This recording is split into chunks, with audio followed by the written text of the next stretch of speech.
Hello everyone, welcome to exam by learning. അപ്പോൾ നമ്മൾ ഇന്ന് ഡിസ്കസ് ചെയ്യാൻ പോകുന്നത് എംസാറ്റ് അല്ലെങ്കിൽ STSCയിൽ ചോദിക്കുന്ന 10th സ്റ്റാൻഡേർഡ് സ്റ്റുഡൻസിന് ചോദിക്കാൻ സാധ്യതയുള്ള ബയോളജി പോർഷനിൽ നിന്നുള്ള ചോദ്യങ്ങളാണ്, അല്ലെങ്കിൽ ആ അത്തരത്തിലുള്ള കാര്യങ്ങളാണ് നമ്മൾ ഇന്ന് ഡിസ്കസ് ചെയ്യാൻ പോകുന്നത്. പ്രധാനമായും ഈ വീഡിയോയിൽ നമ്മൾ ഡിസ്കസ് ചെയ്യുന്നത് എംസാറ്റിൽ കഴിഞ്ഞ വർഷം ചോദിച്ചിട്ടുള്ള ബയോളജി ഭാഗത്തു നിന്നുള്ള ചോദ്യങ്ങളാണ്. ഓക്കെ, നമുക്ക് ഓരോ ക്വസ്റ്റ്യൻസ് ആയിട്ട് നോക്കാം. നിങ്ങൾക്ക് ക്വസ്റ്റ്യൻ കാണുമ്പോൾ തന്നെ നിങ്ങളൊന്ന് പോസ് ചെയ്ത് നോക്കുക, ആൻസർ കിട്ടുന്നുണ്ടോ നോക്കുക. അതിനുശേഷം നമ്മുടെ എക്സ്പ്ലനേഷനിൽ നിങ്ങൾക്ക് അത് തന്നെയാണോ നിങ്ങൾ എത്തിയ ആൻസർ എന്നുള്ളതൊന്ന് ചെക്ക് ചെയ്യാം. ഓക്കെ, ഒന്നാമത്തെ ചോദ്യം, contraceptive oral pill help in birth control process by.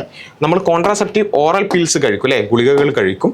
അത് എങ്ങനെയാണ് ബേർത്ത് കൺട്രോളിന് സഹായിക്കുന്നത്?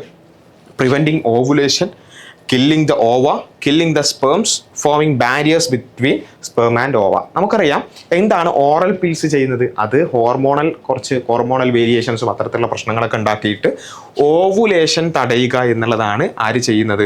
ഈ ഓറൽ പിൽസ് ചെയ്യുന്നത്. ഓവുലേഷൻ എന്ന് വെച്ചാൽ മെച്ചോർ എഗ് റിലീസ് ചെയ്യുന്ന ആ ഒരു പ്രോസസ്സ് ഒന്ന് ഡിലേ ആക്കുകയും അങ്ങനെ കുറച്ച് പ്രശ്നങ്ങൾ ഉണ്ടാക്കുകയും ചെയ്യുക എന്നുള്ളതാണ് ഓറൽ പിൽസ് ചെയ്യുക. സോ ഓപ്ഷൻ എ ആണ്. ഓവയെ കില്ല് ചെയ്യില്ല, സ്പേമിനെ കില്ല് ചെയ്യില്ല.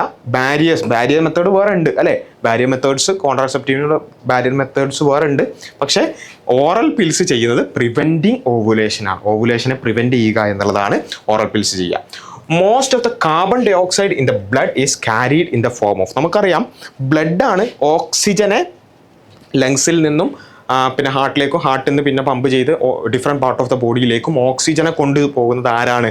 നമ്മുടെ ബ്ലഡാണ്. ബ്ലഡിലുള്ള ഹീമോഗ്ലോബിനോട് ഓക്സിജൻ കൂടി ചേർന്നുകൊണ്ട് ഓക്സി ഹീമോഗ്ലോബിൻ ഫോം ചെയ്തുകൊണ്ടാണ് എന്ത് ചെയ്യുന്നത്? ഈ ഒരു പ്രോസസ്സ് നടക്കുന്നത് അല്ലേ. അത് അങ്ങോട്ടേക്ക് എത്തും, സെൽസിലേക്ക് എത്തും. അങ്ങനെ സെൽസിൽ റെസ്പിറേഷൻ നടന്നു അല്ലേ, സെല്ലുലാർ റെസ്പിറേഷൻ നടന്നു. ആ സെല്ലുലാർ റെസ്പിറേഷൻ നടന്നു കഴിഞ്ഞാൽ അതിൻ്റെ എൻഡ് പ്രോഡക്റ്റിൽ പ്രധാനപ്പെട്ടതാണ് എന്ത്? കാർബൺ ഡൈ ഓക്സൈഡ് അല്ലേ. ആ കാർബൺ ഡൈ ഓക്സൈഡ് സെല്ലിൽ നിന്നും തിരിച്ച് എന്ത് ചെയ്യണം? ഹാർട്ടിലേക്കും അത് കഴിഞ്ഞ് ലങ്സിലേക്കും എത്തണം. അത് ബ്ലഡ് വഴി തന്നെയാണ് എത്തുക അല്ലേ.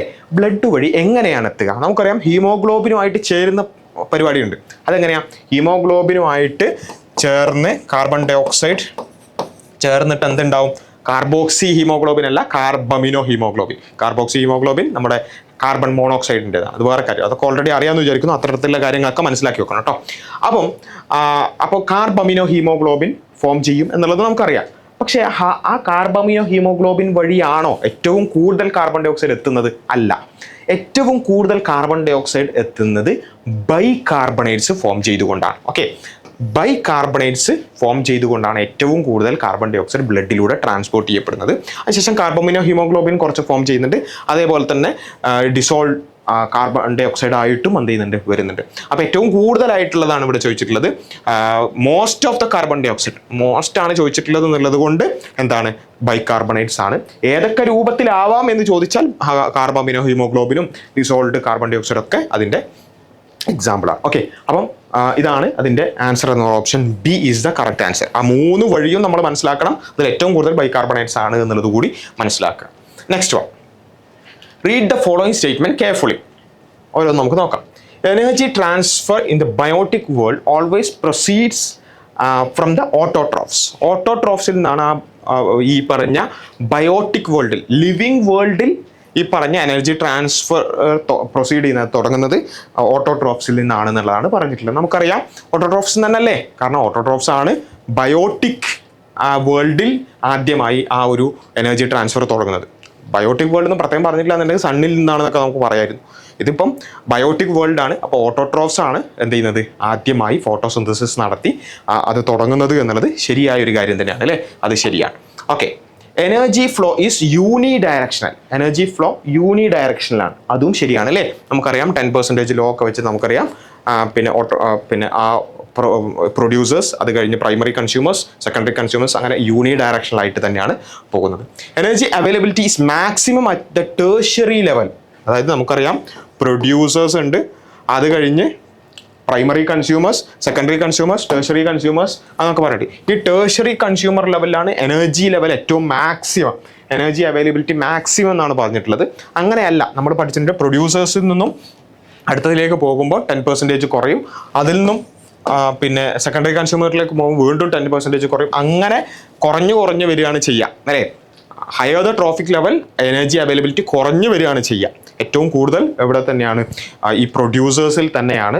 സോ ടേഴ്ഷ്യറി ലെവൽ അല്ല, പ്രൊഡ്യൂസർ ലെവൽ അല്ലെങ്കിൽ പ്രൈമറി ഫസ്റ്റ് ലെവലിലാണ് ഏറ്റവും അവൈലബിലിറ്റി കൂടുതലുള്ളത്. There is a loss of energy from one trophic level to other അല്ലേ. ഒരു ട്രോഫിക് ലെവലിൽ നിന്നും അടുത്ത ട്രോഫിക് ലെവലിലേക്ക് പോകുമ്പോൾ ലോസ് ഓഫ് എനർജി ഉണ്ട്. ഇത് നമുക്കറിയാം അല്ലേ, 10% ലോയിലൊക്കെ നമ്മൾ പഠിച്ചിട്ടുണ്ട്. ഒരു ട്രോഫിക് ലെവലിൽ നിന്നും അടുത്ത ട്രോഫിക് ലെവലിലേക്ക് പോകുമ്പോൾ ലോസ് ഓഫ് എനർജി ഉണ്ട് എന്നുള്ളതും ശരി തന്നെയാണ്. അപ്പോൾ 1, 2 and 4 അല്ലേ, 1, 2 and 4. So option B is the correct answer. Option B ആണ് കറക്റ്റ് ആൻസർ. അപ്പോൾ ഇങ്ങനെയുള്ള ചോദ്യങ്ങളൊക്കെയാണ് വരുന്നത്. ഇതുപോലുള്ള കൂടുതൽ ചോദ്യങ്ങൾ നമുക്ക് അടുത്ത വീഡിയോകളിൽ ചെയ്യാം. പ്രധാനമായിട്ടും നിങ്ങൾ ഒന്ന് പ്രാക്ടീസ് ചെയ്യേണ്ടുന്ന ചോദ്യങ്ങളുള്ളത് ജെനറ്റിക്സിൽ തന്നെയാണ് അല്ലേ, ജെനറ്റിക്സ്. അപ്പോൾ ജെനറ്റിക്സിലുള്ള ക്രോസുകൾ, പലതരത്തിലുള്ള ക്രോസുകൾ, അതിൻ്റെ റേഷ്യോസ് വെച്ചിട്ടുള്ള നമ്പർ വെച്ചിട്ടുള്ള ചോദ്യങ്ങളൊക്കെ വരും. അതൊക്കെ നമുക്ക് അടുത്ത വീഡിയോകളിലൊക്കെ നമുക്ക് ചെയ്യാം. അപ്പോൾ അത്തരത്തിലുള്ള കാര്യങ്ങൾ കൂടി എന്ത് ചെയ്യുക, ചെയ്തു പഠിക്കുക. ഓക്കെ, അപ്പോൾ എല്ലാവരും നന്നായി പഠിക്കുക. ഇതിൻ്റെ ശേഷം വരുന്ന വീഡിയോസും ഇതിൻ്റെ കൂടെയുള്ള ഇതിന് മുമ്പും ശേഷമൊക്കെ നമ്മൾ ഒരുപാട് വീഡിയോസ് ഇടുന്നുണ്ട്. അതൊക്കെ നിങ്ങൾ കൃത്യമായി ഫോളോ ചെയ്യുക. പരമാവധി ക്വസ്റ്റ്യൻസ് ഒക്കെ ചെയ്യുക. കഴിഞ്ഞ വർഷങ്ങളിലുള്ള സാമ്പിൾ പേപ്പേഴ്സും അതുപോലെ തന്നെ പ്രീവിയസ് ഇയർ ക്വസ്റ്റ്യൻ പേപ്പേഴ്സൊക്കെ ഒന്ന് ചെയ്ത് നോക്കുക. ആ രൂപത്തിൽ നമ്മൾ എന്ത് ചെയ്യുക, നന്നായി പ്രിപ്പയർ ചെയ്യുക. Okay, all the best for your exam. Thank you.